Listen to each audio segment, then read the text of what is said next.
So again, as we've outlined, and to the topic itself around the transition, the three of you, the three entities that you represent, are anchored in the provision of energy in one form or another on the African continent. The transition part is what we're going to come to next in the conversation around taking those communities whose talents either become obsolete through the decommissioning of different power plants or the choices that you're going to have to make in the market itself.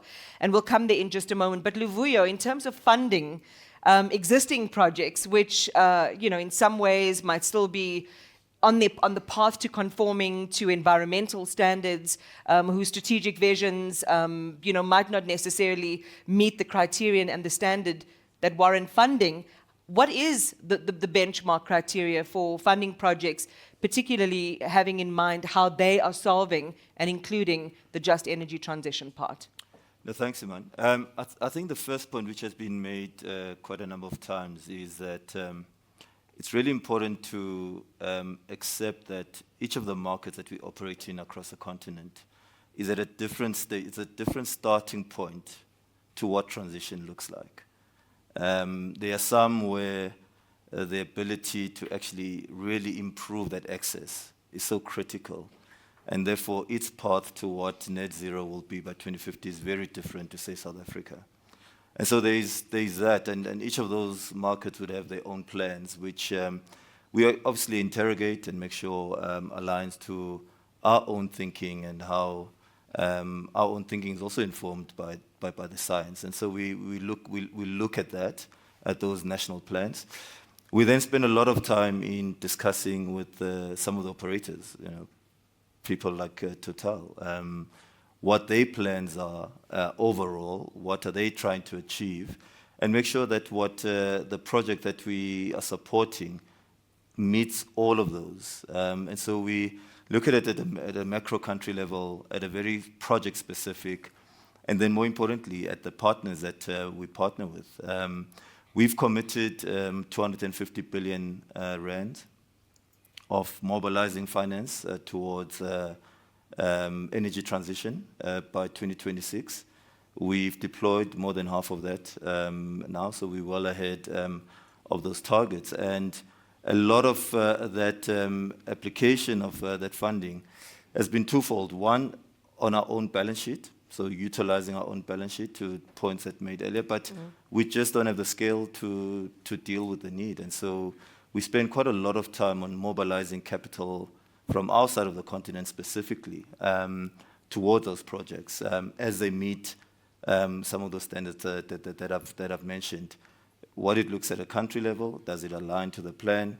Does the project itself deliver what it's supposed to? Is it run by the right sponsors? And on that basis, we then apply our capital to projects. Are these typically, multinationals with a partnership with the local companies?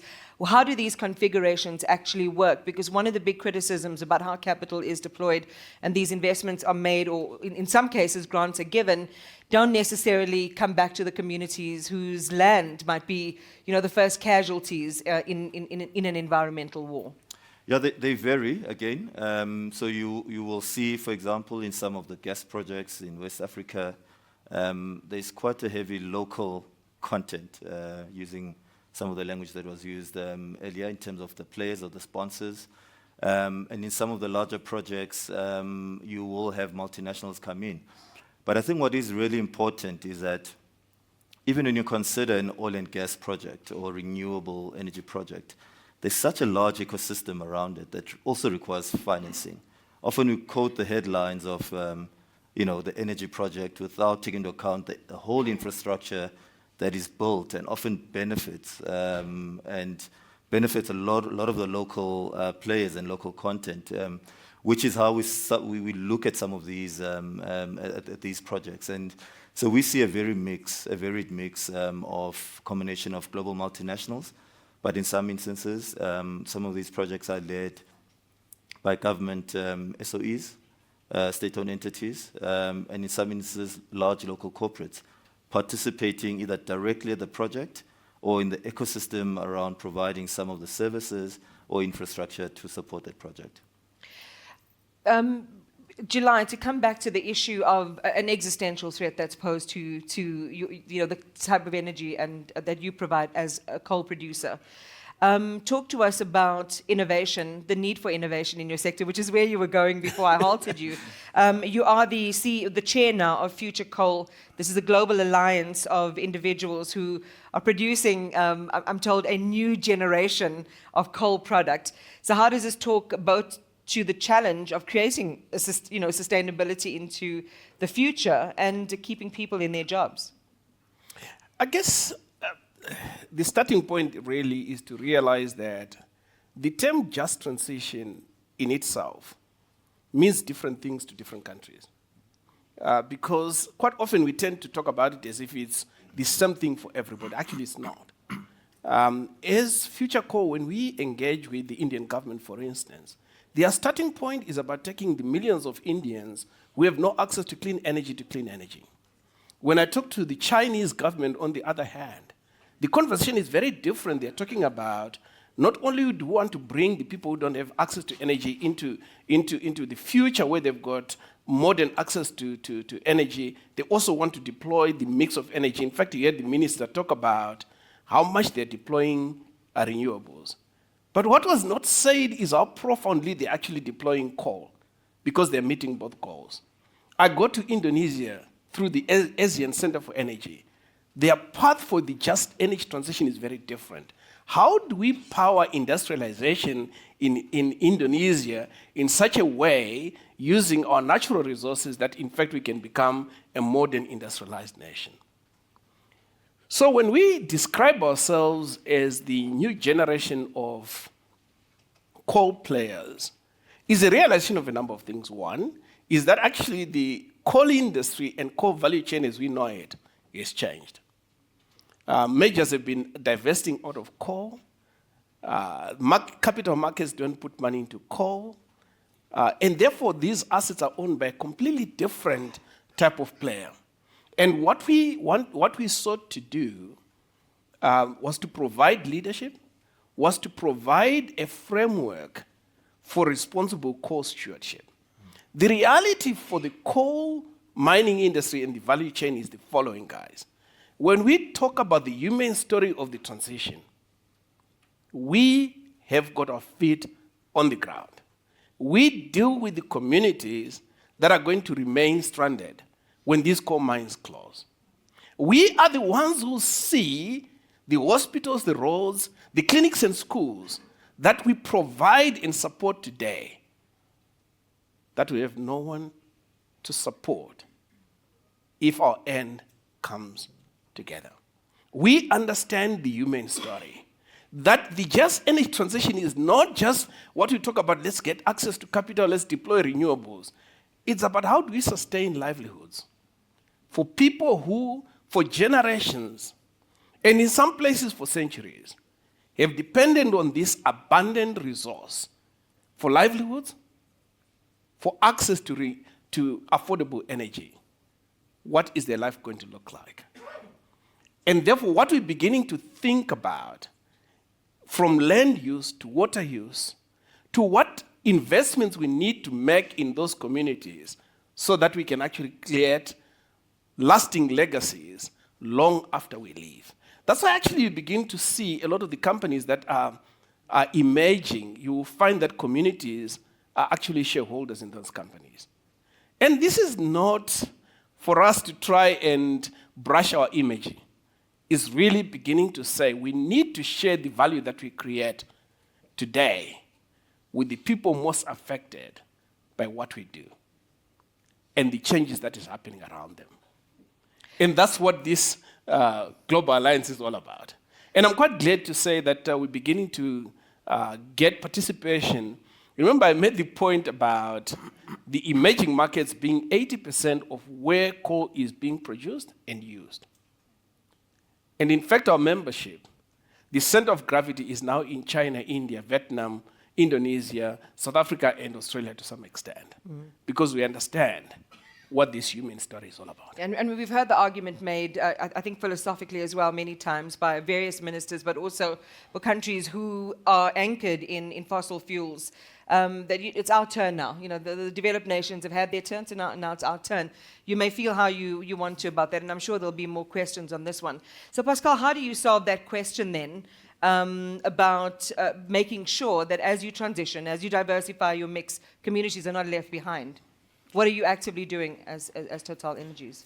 Well, clearly, I think as I was mentioning, the fact that what we are doing today is definitely different from what we did in the past. And when we got engaged in the large project you've heard of in Uganda, in Tanzania, or in Mozambique, we went into the number of consultations that we have never heard of before. It was not our common practice of engaging the community the way we are doing so now. And I think it's just to give you an example, on the EACOP pipeline in Tanzania, which attracts a lot of press comments everywhere, we've got more than 1,000 of community liaison officers.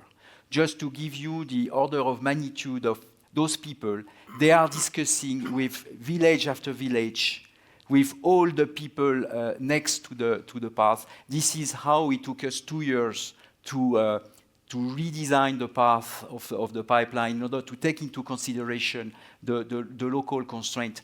This is the kind of things that we are doing now that definitely we were not doing in the past. And I think What changed your mind and strategy? And I think it's because the world has changed. And I think, and I'm pretty glad that we are doing so, because I think it's just taking into consideration the impacts, the way if you can hire people, trying to improve the local content, try to bring to those people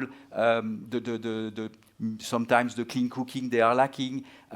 We have developed in Uganda this extraction of LPG that we did not plan initially, but discussing with the people, understanding their genuine needs, we said, right, we have to redesign and to propose them something different. And I think this dialogue is something which is absolutely now mandatory. It's not only mandatory through ESIA and regulation, but it's also mandatory in our own code of conduct and the way we are doing business nowadays. We'll circle back to the improving and scaling up of local content, because I think that's a very central piece, and it ties back to the conversation we had a little bit earlier on. Before you operate in West Africa, what challenges have you experienced as an African energy company in a sector that does have big multinational and international competitors? Thank you. I would like to be Total, but we are not, right? So I guess as a smaller African energy company, we're faced with probably two big constraints. One is the tenor of the financing we get. So you're typically dealing with 3 to 8 year loans, right? Or financing structures versus maybe Total that can get 15 years. And that's a massive difference in the solutions you can deploy, right? A big, massive difference. So that's one. I'll park that and I'll come back to it. The second one is in terms of the alliances and the networks that a large multinational like Total can bring to a table when negotiating with IO in the Nigerian government, right? We will be takers of regulations. Total too would be takers of regulations, but they would be able to come to the table with a lot of friends, with the French embassy, with a few other people in negotiating, right? So those two are, I would say, the differences. But I wouldn't say, as a smaller African company, you are at a disadvantage. I wouldn't say that. The reason why is you also have access to banks like Standard Bank that are also African and are developing bespoke products in terms of financing for smaller African companies too, right? That allow us to get a bit of a lease of life. And then second, I would say as an African company, we also have strategic patience, right? Strategic patience. Yes. Because Total, Jean-Pascal is global. So if Ghana has ridiculous rules, he's going to invest in Angola. He's going to look at other places, right? As a Ghanaian company, we don't have the option of just moving around. So we would have to probably wait out the current government until a new one comes before we prosecute our new plan, right? So those are, we have staying power because maybe, frankly, we don't have anywhere else to go, right? Now, in the long term, I see a lot of collaboration. I see the smaller African companies who've stayed and developed unique bespoke solutions, working with the larger multinationals to drive this. Because we all have the same goal, which is a just transition, right? And so the smaller ones will develop some bespoke solutions, and together in partnership, they can drive this forward. So I'm very positive from that point of view. Well, why is it important that you stay in business then as a smaller player? Why is it? Why is it important that you stay in business as a smaller player? I mean, from a micro point of view, we have conviction that we're doing the right thing. The customers need the solutions we're providing, right? It provides jobs, and it helps the local community, and of course, it reduces environmental impact as well. Now, you may, on a day-to-day basis, have some frustrations. But once you keep your eyes on these objectives, you would stay in business. And in the end, you will make a lot of money. I can give you, we, for example, struggled a lot in Ghana to build our first pipeline. But after we were able to do it, we got to a stage where we are now, I would say, 70% of the onshore natural gas pipelines in the country. But we struggled a lot to get the first one done. But after we did that, with the help of Standard Bank and other partners, now there are companies like Total that want to now work with us to expand it, right? So it's important to select your objectives and maintain it as a small player. Be very careful about selection and maintenance of your objectives. Now I really wish we had more time for this panel, because so many really interesting themes that you talked about, including the privilege of a big multinational through the network and the loan agreements and so on. How do you interpret what you've heard Bafo say? As he's also just explained, it's important for smaller companies, close to the ground, close to communities, to stay in business. It's good for it's not only good for the economy, it's good for governance, it's good for the environment. Again, is there an opportunity? I mean, how do you interpret that, and how do you foresee the rules of engagement between yourselves and the smaller players? I fully concur with Bafo's statement. I think you cannot develop local content if you do not have this local array of a smaller company present in the country. If you're a big multinational arriving in a country where there is not such infrastructure in place, is much harder to develop genuine local content. Therefore, definitely we need the complementary of the multinational and the different size company. This is absolutely necessary. Luvuyo, do you give them 15 years as well? If you ask for it. All right. Well, now you know what to ask for. But I mean, just on the issue then of you've got these special purpose vehicles. You've pioneered green bonds. Talk about sustainable finance and so on. What other initiatives are there to problem solve for really unique issues that emerge, especially among smaller suppliers on the continent? Yeah, I think, the previous panel talked about often the concept of this blended finance, and what we tend to find lacking to translate a project into a bankable project is often the initial equity that is required. And if you are a small or medium-sized business, that could be quite a large financial commitment. And so one of the things we we focus on is where can we find either, cash directly from our balance sheet, but more and more often is how can we leverage things like guarantee frameworks that some of the multilaterals actually can provide. So, it starts to de-risk the project. It gets the equity upfront that is required. And again, that requires a lot of partnership that we need to do with DFIs. And so we're starting to think way beyond our own capacity of our balance sheet as Standard Bank, because we just don't have the capacity to get all of these projects online and to finance them. And so that's really the focus, because we've seen that often it's really at the start of these projects and the equity that's required to get them off the ground.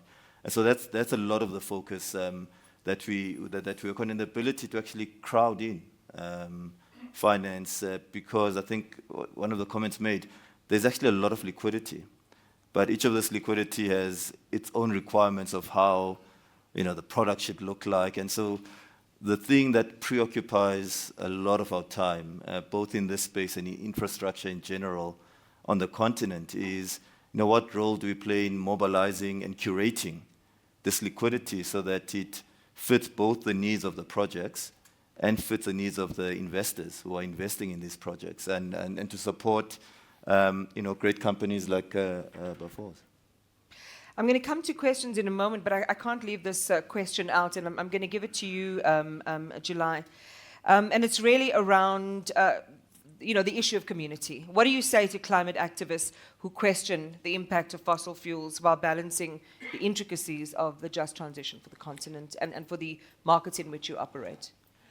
I think my answer to communities, to activists, is to say we got to follow a balanced approach. And the balanced approach is that we're going to have to do both.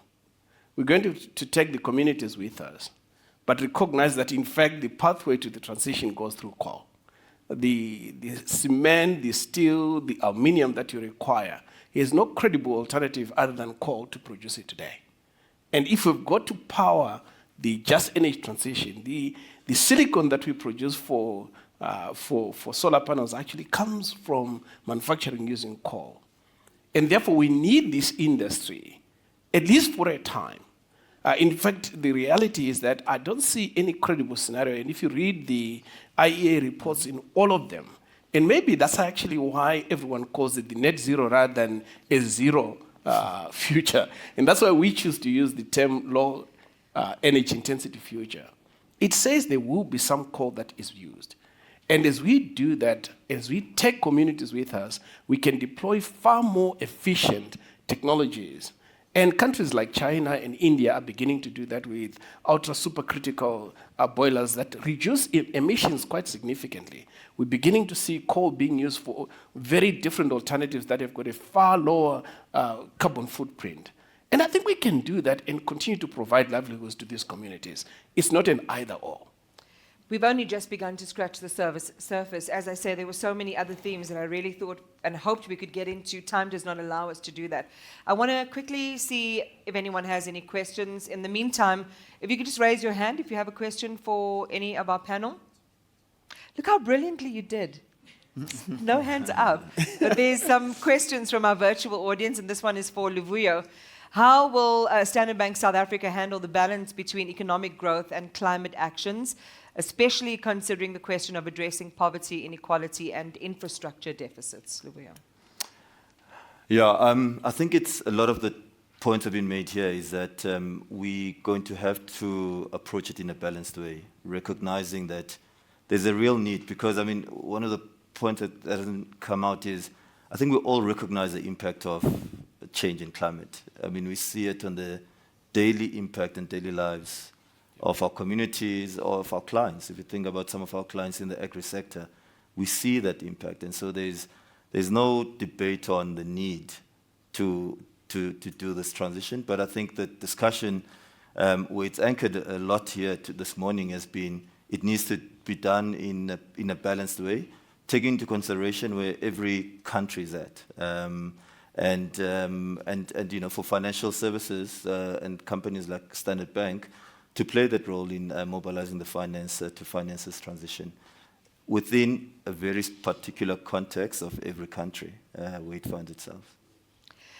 For Jean-Pascal, how is Total Energies managing its exposure to climate litigation risks?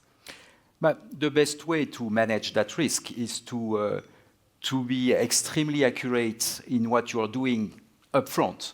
And that's why when we are considering our projects, we are really taking an extreme care of biodiversity, environmental issues, community issues, like I was mentioning before. Really, all those things, we are taking care of them and getting support from experts, from all the UN agencies related to the different topics.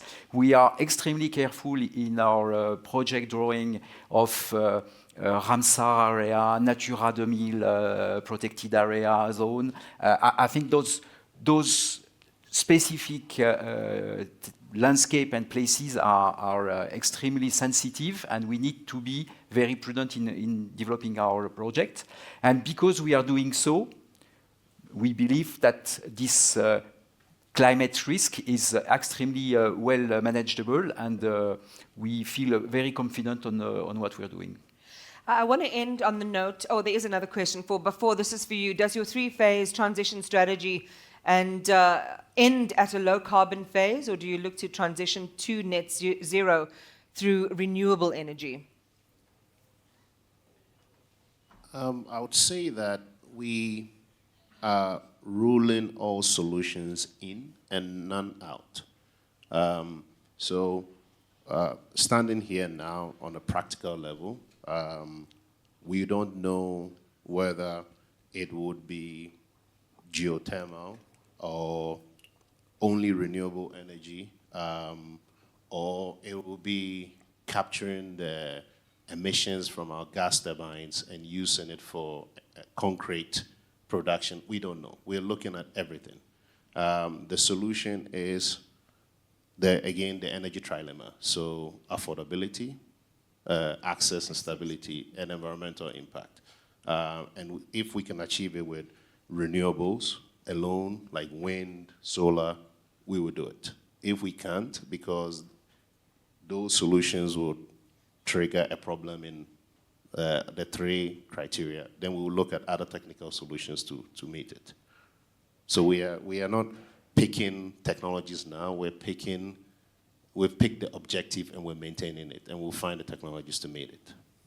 Yeah, I mean, it's so interesting, really interesting themes about your approach to both investment and any perceived or otherwise existential threats to your existence, how you have to be hyper-focused in certain areas, and then you also have to be multifocal along the rest. I want to end with the local content piece, and July, this one really is for you. It came up a little bit earlier, and often when we think about investment and growth and scaling of companies on the African continent, we always say, when we think about, foreign investors come to the continent, they bring everything. They bring their machines, they bring their people. A lot of times, not a lot is left behind. We are not innovating on the OEM side. We're not innovating to ensure that we own a lot more of the supply chain, and we do that local content creation, which would also solve the people problem of how you can still take people along in a meaningful way and secure their financial future. So what would you like to say just on how you're focusing on that aspect, and whether you're thinking about beyond the traditional technologies that you use to create more things that are homegrown? They're quite innovative solutions to this local content issue. Because I think the discussion that happened in the previous panel actually is informative in the sense that unless you've got scale, what you're not going to be able to do is compete with China, for instance, for supply of technology, or traditional European companies which have had a long head start. But the things that you can do is to share the value that you create with the countries in which you operate, with the communities within which you operate, with the business people within which you operate, in a way that if they are able to supply services to your business and projects, you provide those opportunities. It's not just about buying equipment. It's also about sharing the value. In fact, if you create shared value models, they have a much longer impact than just buying the upfront capital equipment. And I think those models are beginning to find currency with a lot of particularly us as miners, in a way that actually it's allowing us to find legitimacy within, and simply the license to operate within the different jurisdictions that we operate in. There's a final question for you. What initiatives does Thungela look to implement to reduce its operational greenhouse gas emissions? And does the organization have a long-term plan to evolve and align with the energy transition? I think you've touched on some of it. So the first thing, let me deal with the last part so that it's clear. We are a carbon company, we are a coal company. So don't look, if you're looking at us, don't look for us to be in anything other than coal. I know that there will be coal still being used in 2050, and we'll be the last one to be supplying that ton of coal. Can we just get it in right now? Yes. But what we're doing really for us is to look very intelligently at those things that we can impact and being authentic about what we can do rather than make promises that we can't deliver. So when we talk about reducing our own carbon footprint in our own operations, be that capturing methane gas, actually, which has got a much higher footprint in terms of global warming than CO2, we actually do that in an authentic way. When we talk about value sharing, in this country, our communities and employees own 10% of Thungela resources, and they don't owe a single debt to it. When we declare dividends to our shareholders, they participate in that value. And we're creating a legacy that will outlive us as a company. When we go into communities and we impact the children for future generations, we have launched an education project to ensure that we can actually empower future generations in different livelihoods. We recognize that coal has got a limited runway. How long that is, I can't tell you. But whilst we still have a runway, we're going to make sure that the endowment that we've been entrusted by the people of this country is going to deliver maximum value. Thank you very much. I know we had our time cut, but I think you delivered a mean punch and added some dimension to our understanding of the topic. Really appreciate our panel.